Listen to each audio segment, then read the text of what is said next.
서리라는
굳게 서리라 늘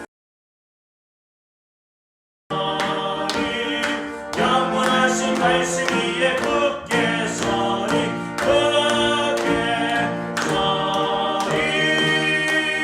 그 말씀 위에 굳게 서리라 주님 약속하신 말씀 위에서 성령 인도하 주님 품에 항상 안식거든요 약속 믿고 굳게 서리라 네 굳게 서리 영원하신 말씀 위에 굳게 서리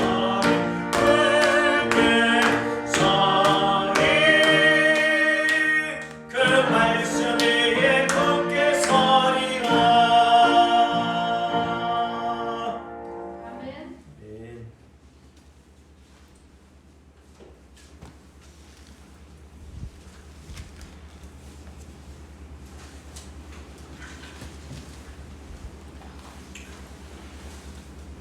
지난주에 끝낸다고 했는데 다 못 끝내서 다시 한번 10절 후반부터 12절까지 보고 마무리하도록 합니다.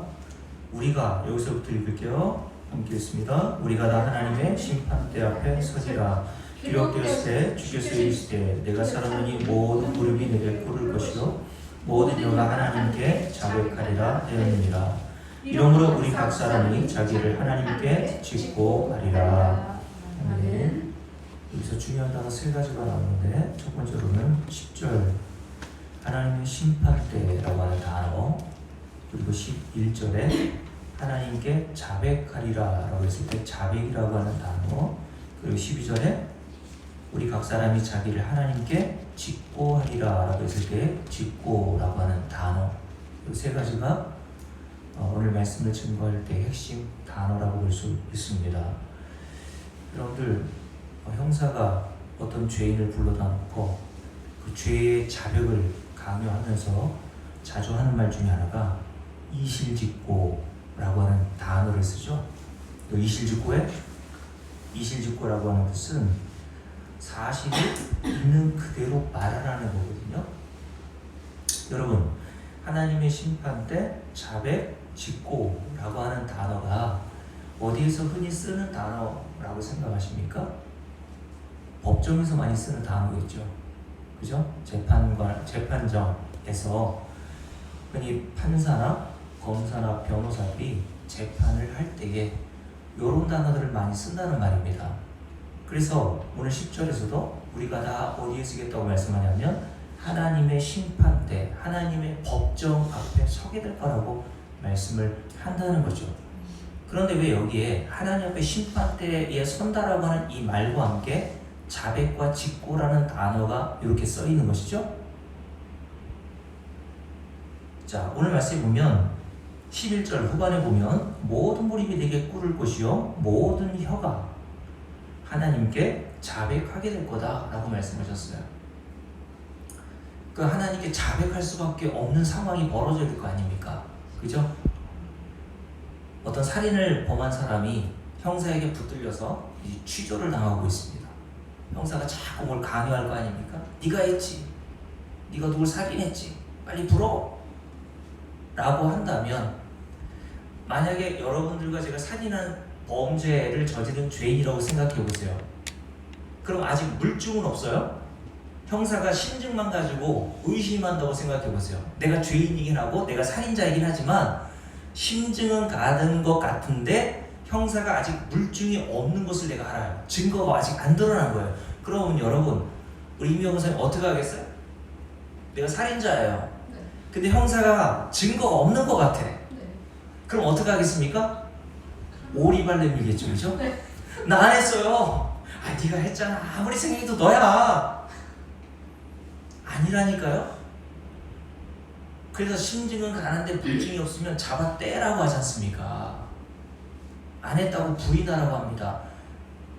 심지어는 묵비권을 행사하라고까지도 하죠. 정 불리할 것 같으면 아무 얘기도 하지 말라고 하잖아요. 물증이 나올 때까지. 그럼 여러분, 하나님의 심판대 앞에서 우리가 자백하게 되고 우리가 하나님 앞에서 직고하고 이실대로 이실직고라고 하는 게 있죠. 사실대로 말하게 되는 이유가 뭐예요? 심증만 가는 게 아니라 물증이 이미 있다는 거예요. 사람은 물증이 없는데 하나님은 우리가 무슨 죄를 짓고 그리고 우리가 어떻게 이 세상을 살아가고 있는지에 대해서 하나님께서는 심증만 바라보고 우리에게 말씀하시는 것이 아니라 우리가 빼도 박도 못하도록 김혜희 원사님이 하나님의 심판대에서 딱 서면 너 이렇게 살았잖아 라고 했을 때 나 그렇게 안 살았는데요 라고 말할 수 없을 정도의 물증을 갖고 계시단 말이에요. 그래서 하나님께 보여주시는 거지. 봐봐. 그러면 우리가 그 물증을 보고 맞네요. 내가 그랬네요. 내가 살인자네요. 간음 뭐라 그랬어요? 음욕을 품는 자마다 이미 간음했다고 했잖아요. 하나님이 네 마음에 있는 이런 마음을 이렇게 비춰주시면 너 했어 안 했어? 봐봐. 형제를 미워하는 게 살인하는 거라고 했지. 네 마음에 몇 월 며칠 몇 시에 이런 마음이 있었잖아 라고 우리에게 비춰주시면 증거를 내시고 물증을 내시면 우리는 부인하기 어렵단 말이에요. 불가능하단 말입니다. 그래서 하나님 앞에 모든 혀가 뭐 하겠다고요? 자백하리라 라고 말씀하십니다. 왜 사람들이 죄를 짓고도 잡아뗍니까? 물증이 없으면 잡아뗀다 그랬잖아요. 그래서 사람이 속기도 하고 속이기도 하는 거예요. 부모와 자식 간에도 마찬가지죠. 자식도 부모들에게 속기도 하고 속이기도 합니다. 우리 아이들 이제 어렸을 때 한 번 말씀을 드렸잖아요. 우리 다민이가 초등학교 들어가기 한 전이니까 7살 때 GS 마트에 가가지고 가다가 이제 그 GS 마트 한켠에 빵 가게가 있었는데 그때는 한참 먹을 게 좋고 그럴 나이지 않습니까?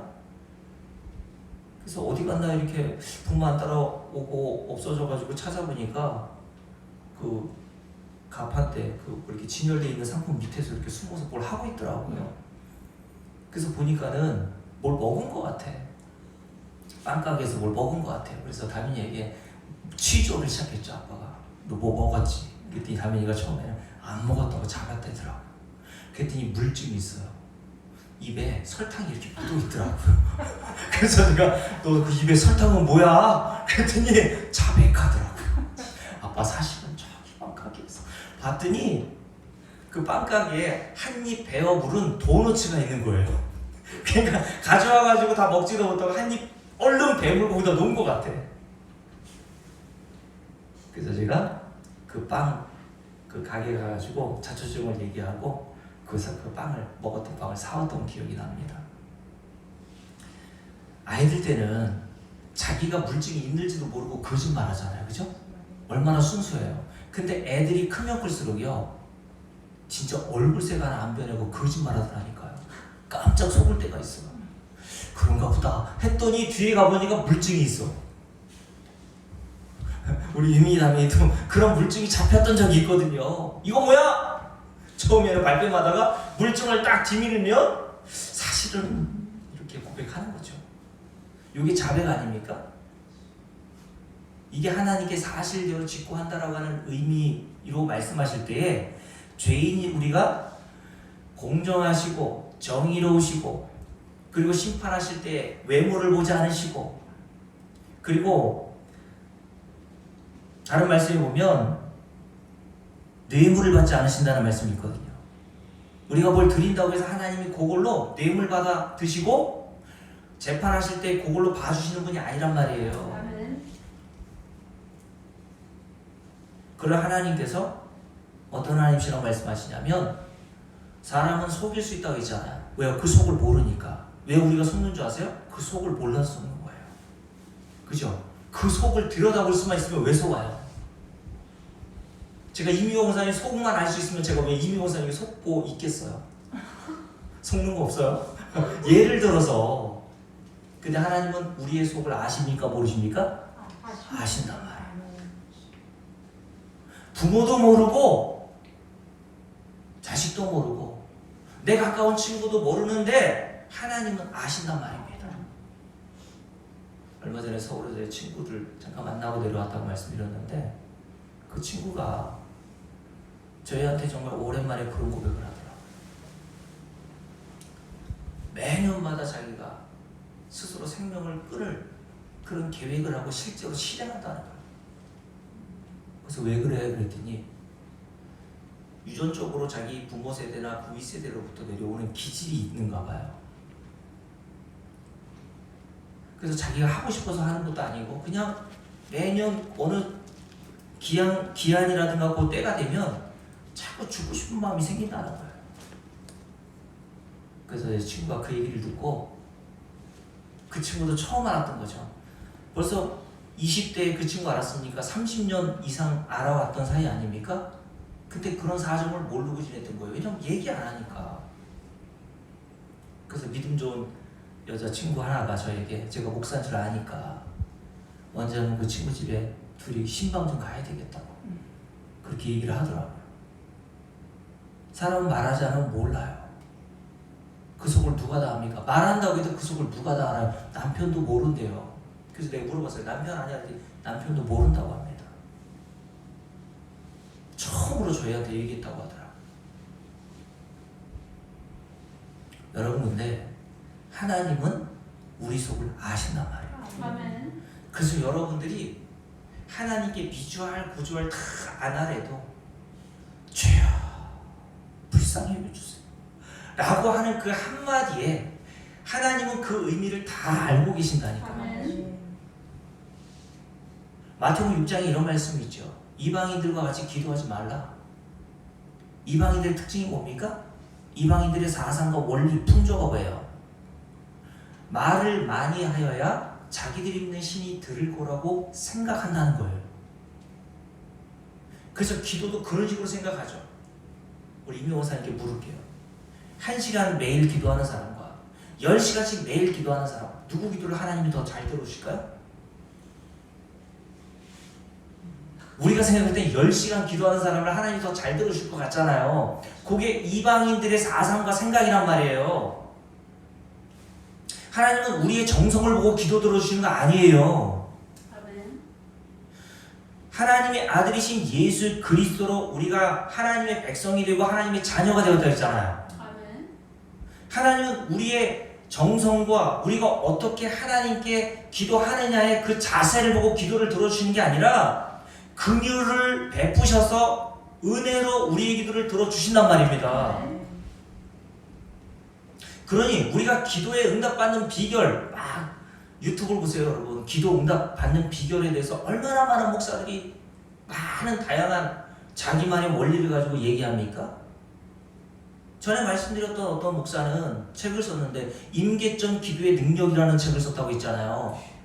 물이 끓는 지점이 100도니까 하나님께 기도에 응답되려면 99도, 물이 끓을 때 99도가 아니라 1도를 높여서 100도가 되게 해야 물이 끓는 것처럼 하나님께서 원하시는 기도의 양이 있다고 얘기해요.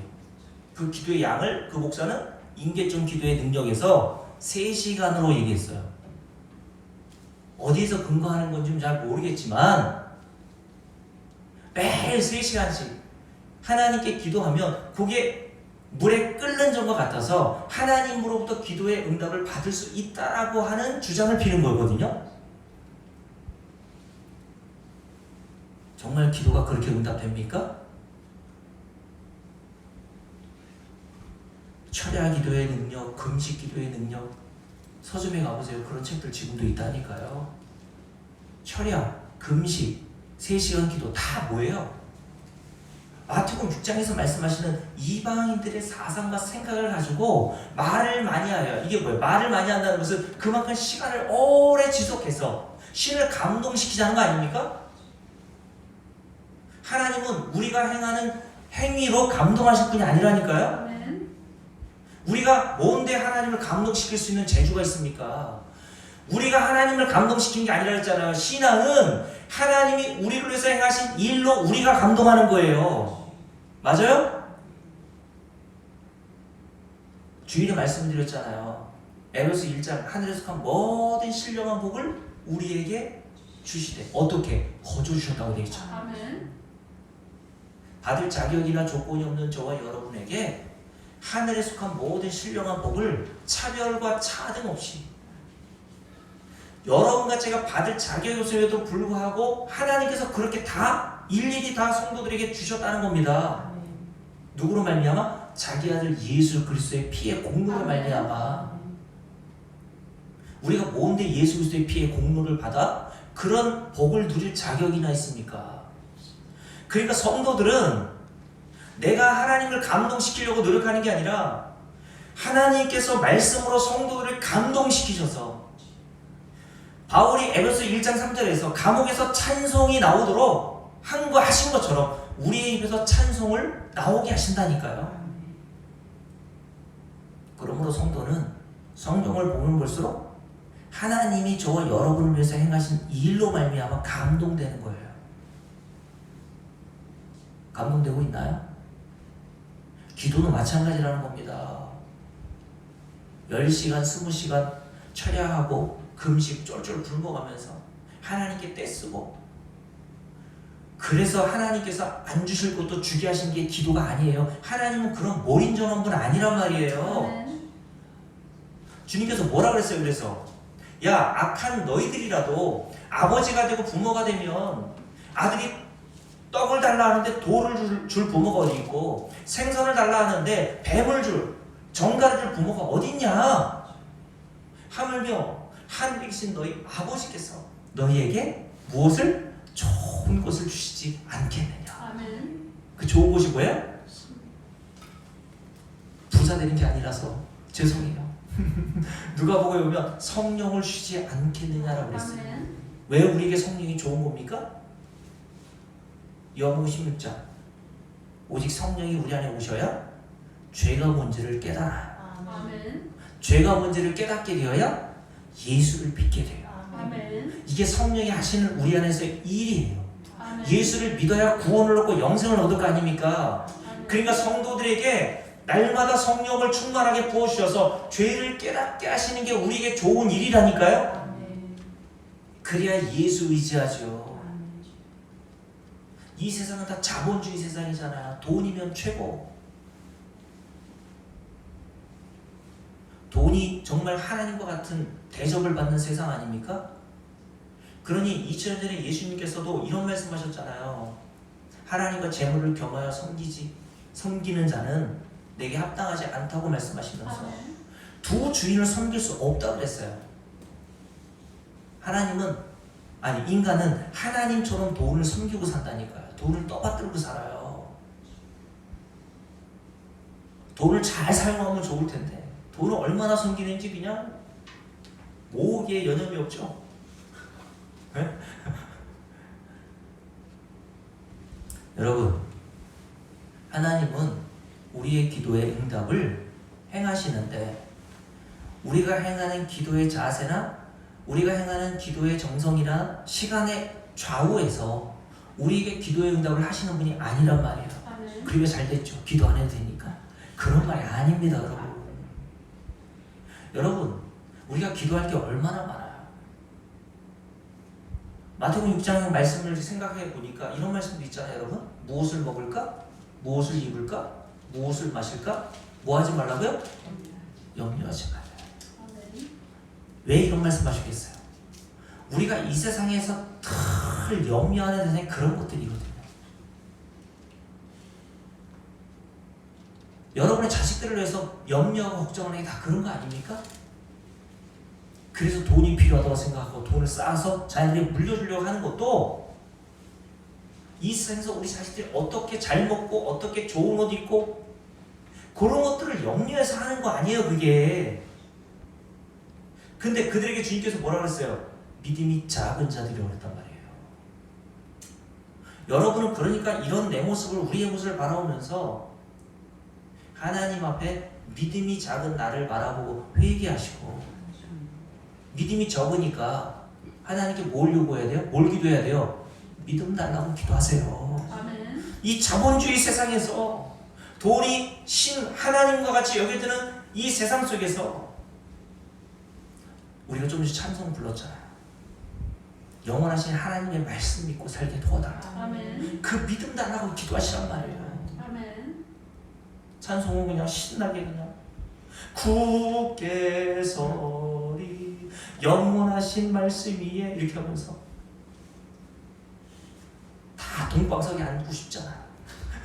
영원하신 말씀 위에 서고 싶은 게 아니라 동방석에 서고 싶잖아요. 어떤 분이 그러더라고요. 돈으로 된 방석으로 좀 이불을 다 해서 덮고 자고 싶다고. 다 그런 세상 아닙니까? 그래서 여러분, 우리가 수요일날 나와서 한 번 더 일주일 동안에 한 번 더 말씀을 듣는 게 그래서 중요한 거예요. 아멘. 우리는 세상에 나가서 그런 영향을 받거든요. 자본주의 세상. 제가 좀 전에 말했는데 기도, 임계점 기도의 능력, 무슨 이방인들이 행하는 습관과 세상의 풍조에 시달리다가 교회로 와서 다시 하나님 말씀을 듣고 아, 그게 아니었구나. 하나님께서 그래서 복음으로 여러분들이 듣게 되는 그 복음을 통해서 믿음이 발생되게 하셔서 영원하신 말씀을 붙들고 살게 우리를 인도해 가신단 말이에요. 여러분, 하나님은 우리의 마음의 속까지 다 알고 계세요. 맞습니까? 그래서 함께 읽어볼게요. 자, 예레미야서 11장 20절 한번 볼까요? 예레미야서 11장 20절.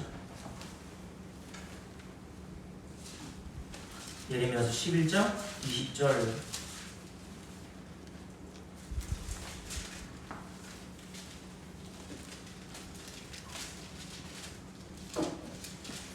다 피셨죠? 자, 예레미야가 이렇게 하나님을 찾고 구하는 내용이 기록되어 있습니다. 20절 함께 읽습니다. 공의로 판단하시며 어떤 분이세요? 사람의 마음을 감찰하시는 만군의 여호와여, 나의 원통함을 주께 아뢰었사오니 그들에게 대한 주의 보복을 내가 보리이다 하였더니 라고 되어 있어요. 하나님은 어떤 하나님? 공의로 판단하시며, 그리고 또 어떤 하나님? 사람의 마음을 감찰하시는 하나님. 하나님께서 꿰뚫어 보신다는, 감찰하는 사람 꿰뚫어 보신다는 뜻이거든요. 자, 여기뿐만 아니라 시편 7편 9절 볼까요? 시편 7편 9절 한번 보시게요. 시편 7편 9절 함께 읽습니다. 악인의 악을 끊고 의인을 세우소서. 의로우신 하나님이 어떤 하나님? 사람의 마음과 양심을 감찰하시나이다 라고 되어 있어요. 사람의 볼 수 없는 영역인 사람의 마음과 생각까지 꿰뚫고 보신다는 거예요. 아멘. 그 사람의 의도가 뭐고 그 사람의 목적이 뭔지를 그 밑바닥에 있는 생각의 그 모든 것들을 하나님이 다 판단하고 계시다는 겁니다. 아멘. 자, 시편 139편도 볼게요. 그래서 시편 139편에 보면 다윗이 이렇게 고백하고 있는 것이죠. 시편 139편 함께 읽습니다. 여호와여, 주께서 나를 살펴보셨으므로 나를 아시나이다. 주께서 내가 앉고 일어섬을 아시고 멀리서도 뭘 아세요? 나의 생각을 밝히 아시오며. 멀리서도 하나님은 저와 여러분의 생각까지도 다 밝히 알고 계신단 말이에요. 아멘. 2절, 3절. 나의 모든 길과 내가 눕는 곳을 살펴보셨으므로 나의 모든 행위를 익히 아시오니. 하나님은 우리의 모든 어렸을 때부터 지금까지의 행위들을 다 알고 계시단 말이에요. 아멘. 하나도 하나님 앞에 너 이거 했지? 라고 했을 때 안 했어요 라고 자백하지 못할 게 없단 말입니다. 하나님이 다 물증을 가지고 계시다니까요. 아멘. 그럼 이렇게 얘기하죠. 함께 읽습니다. 4절. 여호와여, 내 혀의 말을 알지 못하시는 것이 하나도 없으십니다. 하나님은 우리가 이 세상에다 뱉어놓은 모든 말까지 다 알고 계세요. 근데 우리가 밖으로 내뱉는 말뿐만 아니라 심중에서 말하는 말까지 듣고 계시단 말이에요. 그걸 어디서 알아요? 아브라함의 사라가 하나님께서 아브라함에게 나타나셔서 99세 때 나타나셨잖아요. 그래서 아들을 내년에 주시겠다고 했을 때 그 장막 뒤에서 그의 아내 사라가 들었죠. 그 말을. 근데 심중에 사라가 웃었다고 돼 있어요. 그래서 하나님께서 묻잖아요. 너 왜 웃냐? 그랬더니 사라가 잡아떼죠. 안 웃었어요. 내가 다 알아. 그러시잖아요. 하나님은 밖으로 나오는 우리의 말만 하시는 것이 아니라 우리의 밖으로 나오는 말 이전에 우리 내부에서 우리 마음과 생각에서 생성되는 모든 말까지, 사람들이 들을 수 없는 말까지 다 아신단 말이에요. 아멘. 사람이 알았다면, 그것까지 알았다면 얼마나 괴롭겠어요. 이미용 목사님이 제 머릿속에 있는 생각하는 것을 다 안다고 생각해 보세요. 제가 어떻게 강단에 설 수 있겠습니까? 야, 저 목사 저 생각하는 거 봐. 그래서 어떤 예전에 뭐 집회하고 하셨던 어떤 전도사님이가, 그분이 투시의 능력이 있대요, 자기는. 그러면서 우리들의 생각하고 우리들이 상상하고 뭐 이런 것들이 다 자기는 보인대요. 그러니까 무섭더라고요. 혹시나 내 생각하는 거 아니야? 근데 제가 가지고 이렇게 들어보니까 저에 대해서 막 뭐라고 얘기해요. 하나도 모르더라고요. 얼마나 감사한지. 근데 하나님은 다 아신단 말입니다. 그래서 하나님이 알지 못하시는 것은 하나도 없어요. 아멘. 그래서 결국 저와 여러분이 하나님 앞에, 심판대 앞에 서면 어떻게 된다고요? 자백하게 됩니다. 아멘. 그리고 어떻게 돼요? 무릎을 꿇는다라고 되어 있잖아요. 아멘. 로마 14장. 자, 로마 14장 볼게요. 다시. 로마 14장 11절 함께 읽습니다. 기록되었을 때, 주께서 계실 때 내가 살았느니 어떻게 된다고요? 모든 무릎이 내게 꿇을 것이요. 무릎을 언제 꿇어요? 사람은 무릎 잘 안 꿇습니다. 그죠? 자존심이 있어가지고 웬만해선 인간은 무릎 꿇지 않는다니까요? 근데 여러분, TV에 매스컴에 나오는 이렇게 극악한 흉악범들 있잖아요. 그 흉악범들이 얼굴이 이제 요즘에는 뭐 이렇게 흉악범죄를 저지르면 신상이 공개되는 경우가 가끔 있죠. 신상이 공개되고 나서 기자들이 묻잖아요. 형사들 앞에 이렇게 끌려 나올 때 마이크 대면서 유족들이나 피해자들한테 하신 말이 없습니까? 라고 했을 때 그 젊은 아이가 기억이 안 나네요, 이름이. 그 경찰서 그 계단 앞에서 탁 무릎을 꿇더라. 그래서 눈물을 흘리면서 피해자에게, 그리고 피해자 유가족들에게 정말 사죄한다.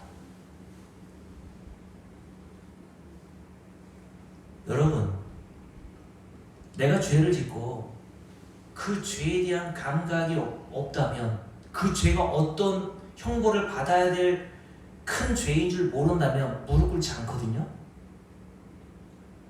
근데 여러분과 저는요, 하나님 앞에 아무것도 감출 수 없는 죄인들이기에 하나님께서 우리에게 심판하실 때 그 심판대 앞에서 다 어떻게 된다고요? 모든 무릎이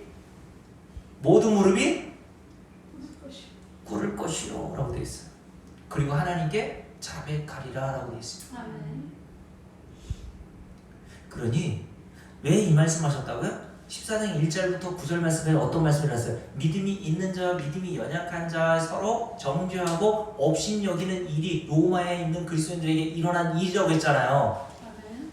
근데 믿음이 있는지 믿음이 연약한지는 하나님이 심판하실 일이지. 아멘. 왜요? 사람은 객관적으로 겉으로 나타난 것으로만 그 사람을 평가하고 판단하죠. 저 사람 좋으니 나쁘니. 그 사람의 속을 들여다봤어요? 저도 교육자회에 가끔 가서, 제가 예전에 발언 잘 안 했는데 우리 지방이 조금 좀 문제가 있다라는 생각하는 것들을 제가 가끔가다 이제 교육자회 때나 지방회 때나 나가서 발언을 할 때가 있어요. 그러면 그 발언을 싫어하는 분들이 있거든요.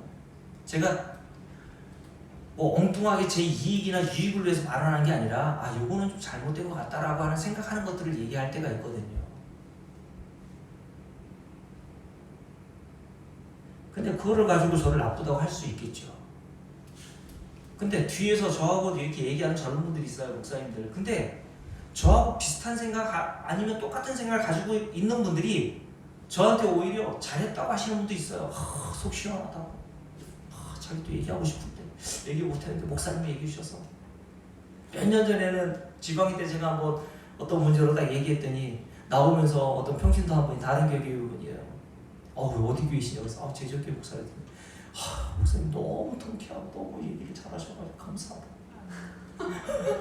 자기도 얘기하고 싶었는데.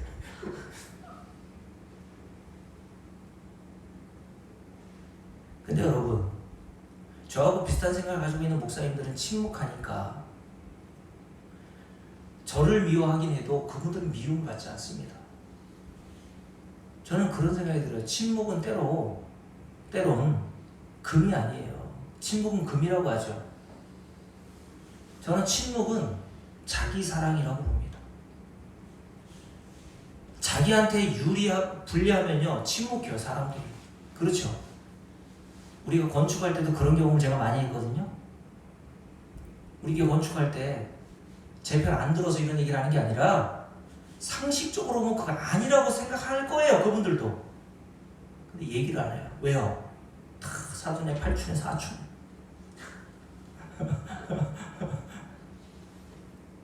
관계 깨질까봐 얘기 안 하는 거죠. 자기 사랑 아닙니까? 근데 그 일이 자기 아들에게 일어났다고 생각해 보세요. 침묵할까요? 안 해요. 나하고 관계 없는 사람이라 생각하니까 침묵하는 거예요. 내 이익을 위해서. 저 사람하고 관계가 깨질까봐.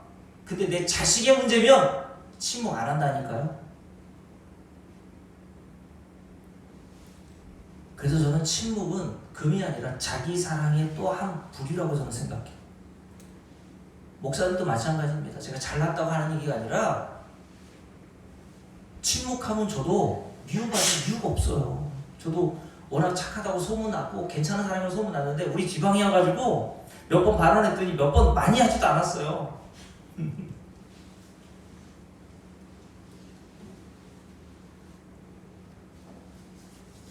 여러분,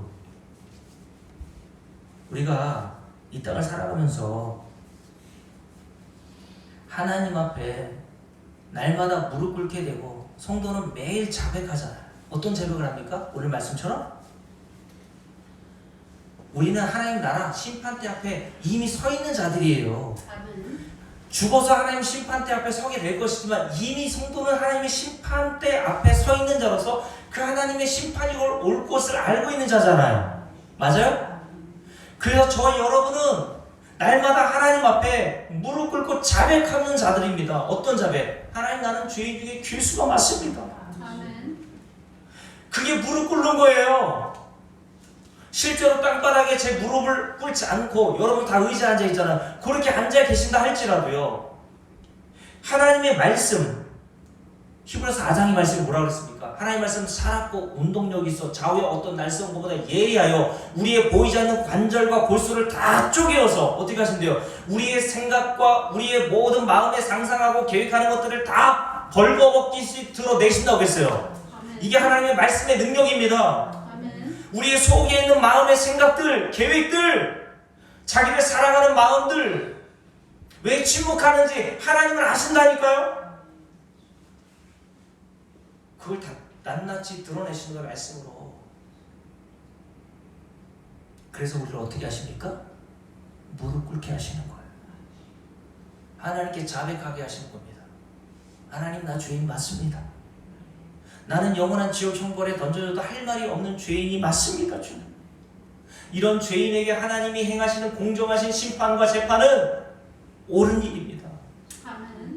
다윗이 시편 51편에 뭐라 그랬습니까? 밧세바 남의 아내를 빼앗아 강간하고 난 다음에 시편 51편을 지었던 다윗이 뭐라 그랬습니까? 하나님의 심판은 의로우시고 하나님의 심판은 공정하시다고 얘기했어요. 하나님의 심판 앞에서 나는 입을 다물 수밖에 없다는 겁니다. 그래서 로마서 그 앞에 볼까요? 3장을 보세요. 3장. 로마서 3장을 보세요. 하나님께서 이렇게 말씀으로 우리의 생각과 마음의 모든 것들을 드러내심으로 우리에게 행하시는 일이 뭔지를 19절에서 이렇게 돼 있죠. 함께 읽습니다. 우리가 알거니와 무릇 율법이 말하는 바는 율법 아래에 있는 자들에게 말하는 것이니 이는 모든 어떻게 해요? 입을 막아버리고. 입을 막는다는 것은 다른 게 아니라 아무런 변명할 거리가 없도록 하나님께서 그 입을 막아버리시겠다는 거예요. 우리의 죄의 물증들을 다 드러내셔서 우리가 그 죄에 대해서 발뺌하거나 변명하거나 핑계대지 않을 수 있도록 하나님은 그 입을 막아버리신단 말이에요. 뭐로? 말씀으로. 입을 막고 함께 읽습니다. 온 세상으로 하나님의 심판 아래에 있게 하려 함이라. 이게 율법, 하나님 말씀 역할이라는 겁니다. 우리가 다 하나님의 심판 아래에 있는 자들이 맞구나. 심판 아래에 있다는 것은 심판을 받을 수밖에 없는 자라는 사실을 하나님의 말씀으로 깨닫게 하신다는 겁니다. 그래서 저 여러분은 입이 10개라도 하나님의 심판대 앞에 할 말이 없어요. 여러분, 큰 죄를 지은 사람들이 그런 말 많이 하잖아요. 입이 10개라도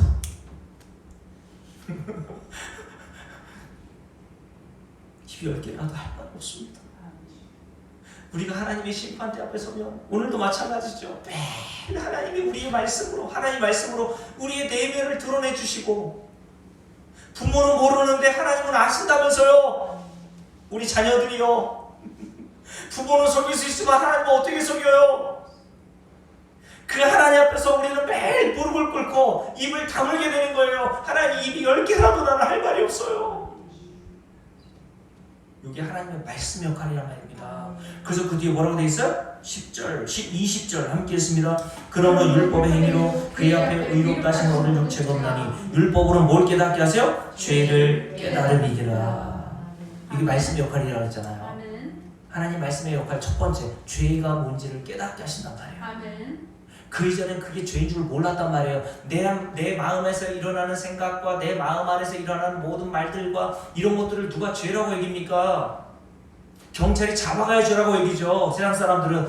그러나 하나님의 심판대 앞에서는요, 성도는 경찰에 끌려가지 않아도 하나님 앞에 형제를 미워하는 걸 살인죄로 아는 거예요. 내 이웃을 내 몸과 같이 사랑하라고 하는 말씀에 비추어서 내가 내 자신을 그렇게 사랑하고 있는 자신을 바라보면서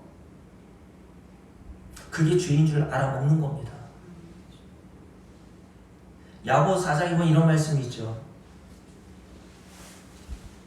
선을 행할 줄 알고도 행하지 않으면 그게 뭐라고요? 죄라고 얘기했어요. 뭐가 선입니까? 하나님 사랑, 이웃 사랑하는 게 선이에요. 그걸 여러분 행할 줄 알잖아요. 그게 선인 줄 알잖아요. 그렇죠? 행할 줄 아는 게 선이라는 거 알잖아요. 그렇게 해야 된다는 걸 알잖아요. 근데 이게 잘 돼요? 하나님보다 여러분 자신을 더 사랑하지 않습니까? 저는 그렇던데요.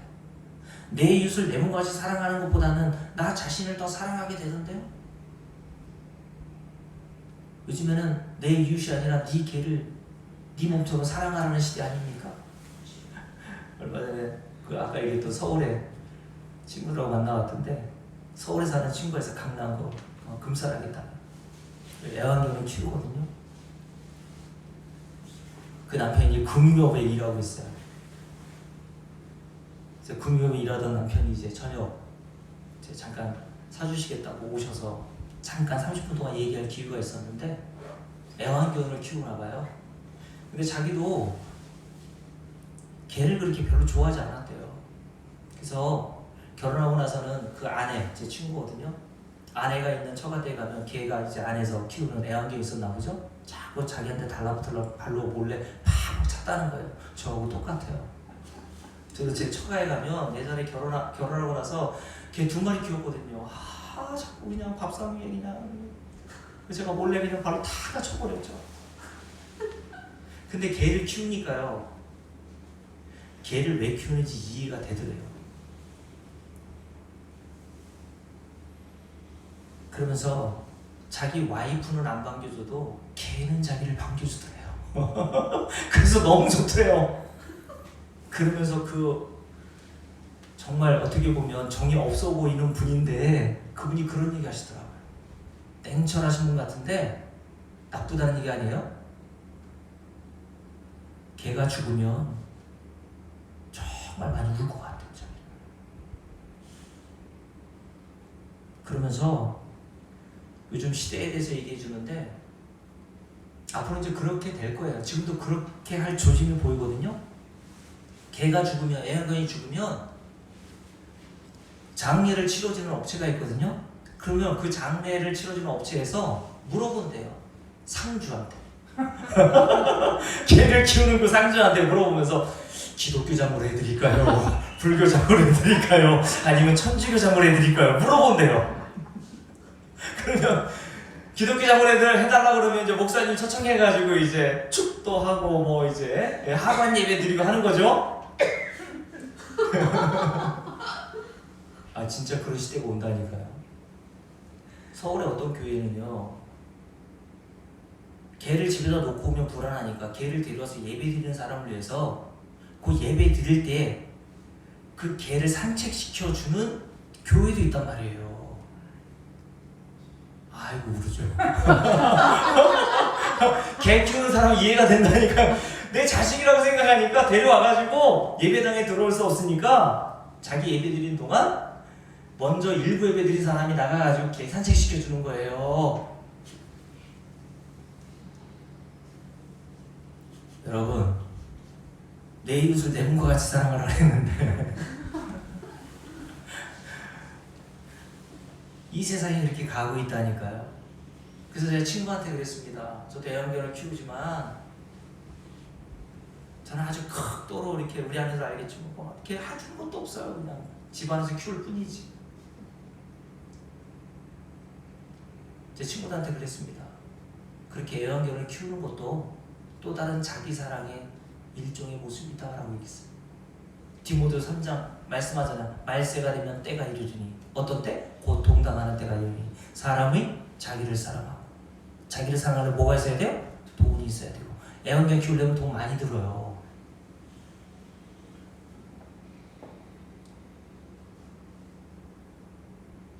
그런 시대가 될 거란 말이에요. 그거를 성도는 그런 자신의 모습을 바라보면서 날마다 죄인인 줄 깨닫게 되는 거예요. 저는 여러분에게 애만 키우는 사람 그런 잘못된 거 비판하라고 하는 얘기가 아니라 여러분과 저희 자신 안에 그런 게 다 들어있단 말이에요. 이웃에게는 무슨 관심이 있습니까? 우리 교회 나오는 성도에게 여러분 무슨 관심이 있어요? 그것을 자기의 죄로 깨닫고 회개하고 무릎 꿇고 하나님께 자백하는 사람이 몇이나 있습니까? 하나님 내가 죄인 맞아요. 그런 사람에게 하나님께서 은혜를 주셨다고 하는 거예요.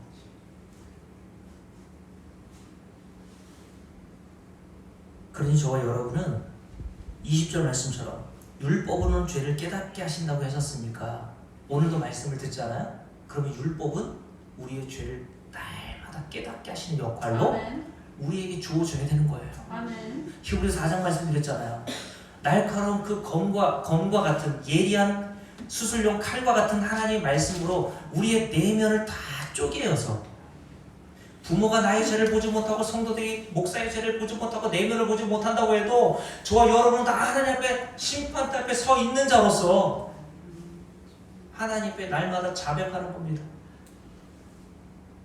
그게 성도의 구원받은 삶이라니까요.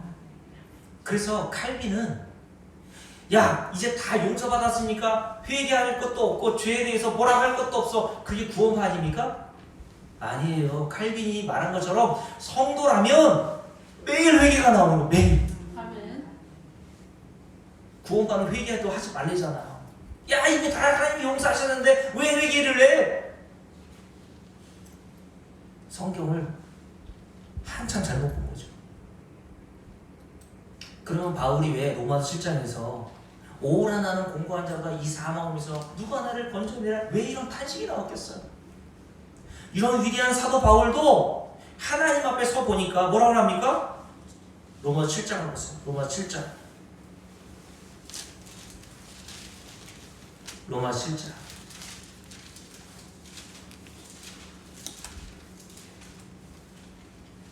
로마서 7장.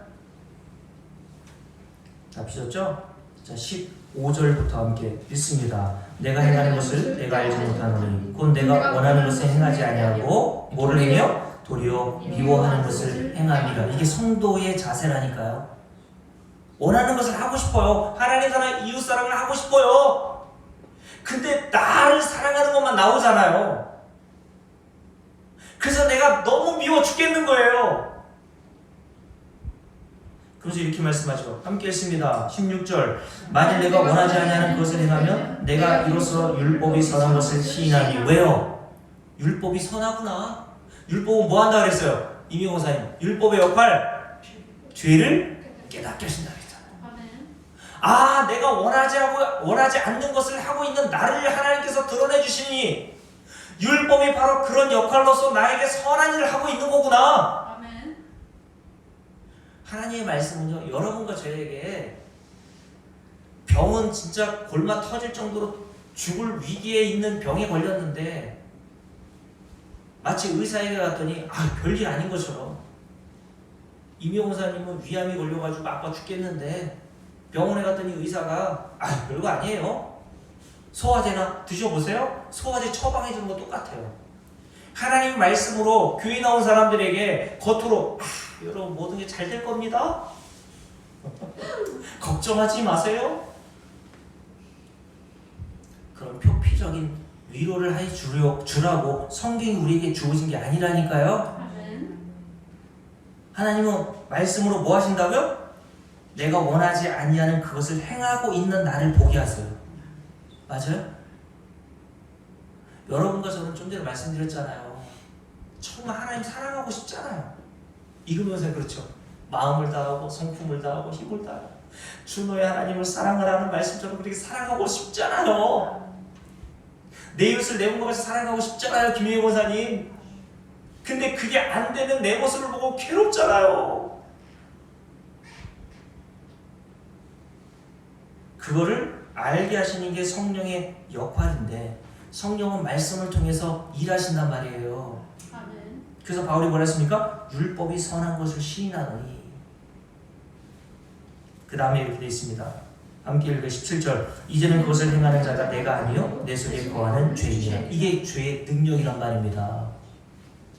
죄가 이렇게 강력하단 말이에요. 그러면서 이렇게 얘기하죠. 18절. 내 속 내 육신에 선한 것이 거하지 아니하는 줄 내가 아노니 원하면 내게 있으나 선을 행하는 것은 있어요 없어요? 없노라. 마틴 로이드 목사님은 로마서 7장 강의에서 7장 전체를 바울이 거듭나기 이전에 이 고백을 한 것으로 보고 있어요. 근데 아니에요. 저는 성령으로 거듭나면요 이런 고백이 진짜 나온다니까요. 바울이 지금 이 성령으로 충만해서 남들이 볼 때는 거룩한 삶, 괜찮은 삶을 살고 있거든요. 남들보다도 하나님을 사랑하고 복음을 증거하고 그리고 이웃을 내 몸과 같이 사랑하고 있는 현재의 모습임에도 불구하고 자기의 내면에 있는 아주 작은 이 죄의 먼지를 바라보고 이런 고백을 하고 있는 거예요. 자신은 선을 행하는 것이 없다는 말입니다. 그러면서 19절 함께 읽을게요. 내가 원하는 바 선을 행하지 아니하고 도리어 원하지 아니하는 악을 행하는도다. 그러니 괴롭겠어요? 안 괴롭겠어요? 여러분 원하는 걸 행하지 않고 원하지 않는 걸 행하면 괴로워요? 안 괴로워요? 괴롭잖아요. 그래서 바울이 뭐라고까지 얘기한 겁니까? 24절 함께 읽습니다. 오라 나는 공고한 사람이로다. 이 사망의 몸에서 누가 나를 건져내랴. 이 몸뚱아리를 가지고 이 세상을 사는 동안 이런 탄식이 나온다는 걸 성도는. 그래서 이 사망의 몸, 이게 뭐예요? 이 몸을 가지고 있는 저와 여러분은 이 땅을 살아가면서 하나님의 죄값으로 사망을 받을 수밖에 없는 현실을 직시하며 살게 된다는 거예요. 아, 나는 매일 죄를 짓고 사는구나. 그러니 뭐가 소망입니까? 그 뒤에 나오죠. 25절 함께 읽습니다. 우리 주 예수 그리스도로 말미암아 하나님께 감사하리로다. 아멘. 아멘. 왜 이 말이 나왔을까요? 아, 이런 죄인에게는 예수 그리스도 이외에는 소망이 없구나. 이런 죄인을 구속하실 분은 예수밖에 없구나. 주일에 말씀드렸잖아요. 에베소 1장 4절, 우리를 창세전에 택하시고 그의 사랑하시는 아들 안에서 그 앞에 하나님 앞에서 우리를 흠없고 거룩하게 하실 분은 예수 그리스도의 십자가의 은혜밖에 없구나. 아멘. 요걸 바울이 얘기하는 거예요 지금. 그걸 알아먹으라고 하나님께서 바울과 같은 모습으로 우리가 이 땅을 살아갈 때에 요런 탄식이 나오게 하는 겁니다. 오라 나는 공고한 자로다. 이 사망의 몸에서 누가 나를 건져낼 수 있으랴. 누구밖에 없어요? 우리 주 예수 그리스도밖에 없구나. 아멘. 그래서 성도는 이 땅을 살아가면서 어떤 소망을 갖고 사는 자들이라고 말합니까? 이 사망의 몸에서 빨리 벗어나고 싶은 소망을 가지고 사는 자들이 성도예요. 아멘. 맞아요? 그래서 로마서 8장 보세요. 여기까지 하고 마쳐야 되겠네요. 오늘도 다 못하겠네 보니까. 자, 8장 18절부터 함께 주겠습니다. 생각하건대 현재의 고난은 장차 우리에게 나타날 영광과 비교할 수 없다. 여기서 고난은 뭐겠습니까? 고난. 우리는 고난하면 뭐 물질적으로 가난한 거, 병든 거, 물론 그것도 고난이죠. 근데 고난은 뭐예요? 7장 24절. 오라 나는 공고한 자로다. 이 사망에서 누가 나를 건져내랴. 이런 괴로움. 사람들은, 예수 믿지 않은 사람들은 알 길이 없는 괴로움. 자식들도 좋은 대학 가고 건강하고 남편도 잘 되고 하는데 성도는 괴로워요. 이 사망의 몸에서 빨리 좀 벗어나고 싶어요 라고 하는 그 고난 속에서 하나님께 이런 소망을 갖게 된다는 거예요. 이런 현재 성도들의 고난은 뭐예요? 장차 나타날 영광과 비교할 수 없도다. 피조물이 고대하는 바는 어떤 거예요? 하나님의 아들들이 나타나는 것이니 피조물이 허무한 데 굴복하는 것은 자기 뜻이 아니요 오직 굴복하게 하시는 이로 말미암이라. 그 바라는 것은 뭡니까? 피조물도 썩어무짐의 종노릇한 데서 해방되어. 모든 인간은 썩어질 것들의 종노릇하고 산다는 말이에요. 이 썩어질 몸을 위해서 얼마나 종노릇하면서 열심히 가꾸고 열심히 건강하려고 그냥 운동도 해대고 막 합니까? 그 얘기를 하는 거예요. 돈을 위해서 썩어질 것들을 얼마나 종노릇하고 살아요? 근데 여기서 해방돼요. 성도들이 바라는 게 있죠. 하나님의 자녀들의 영광에 자유에 이르는 것이라. 피조물이 다 이제까지 함께 뭐하고 있어요? 탄식하며. 자, 7장 24절 연결해서 탄식, 요런 탄식하며. 모든 피조물들이 성도와 같이 이런 탄식이 나온단 말이에요. 고통 가운데 함께 고통을 겪고 있는 것을 우리가 아느니라. 아멘. 성도뿐만 아니라 이 세상 모든 피조물들이 인간의 탐심과 욕망으로 고통당하고 있는 중이에요 지금. 아멘. 그래서 이 자연 만물이 지금 얼마나 고통을 당하고 있습니까? 기후위기가 왜 와요? 인간의 탐심과 욕망 때문에 오는 거죠. 그러면서 이렇게 얘기하죠. 23절 여기까지 읽고 마치겠습니다. 그뿐 아니라 또한 우리 곧 성령의 처음 익은 열매를 받은 우리까지도 속으로 탄식하며 뭘 기다려? 양자될 것 곧 우리 몸의 속량을 기다리느니라. 아멘. 아멘. 우리 몸의 속량이 뭡니까? 이 사망을 위해서 빨리 벗어나 죄가 없는 이런 탄식이 나오지 않는 하나님이 주시는 그 부활할 몸을 입고 하나님과 영원토록 사는 그날을 고대하고 소망하는 것이 성도의 삶이란 말이에요. 아멘. 이런 고백이 여러분 나오고 있어요? 하나님의 심판대 앞에 서게 될 그날 성도는 몸의 속량을 입고 너 죄가 없어? 하나님 나라 거룩하신 하나님을 보고 영원토록 살게 될 자로 판단돼요. 하나님 나라에 들어가 살게 될 것이라는 것을 말씀하고 있는 겁니다. 아멘. 이게 우리의 진짜 소망 아닙니까? 그러니까 여러분들 어떻게 하셔야 돼요?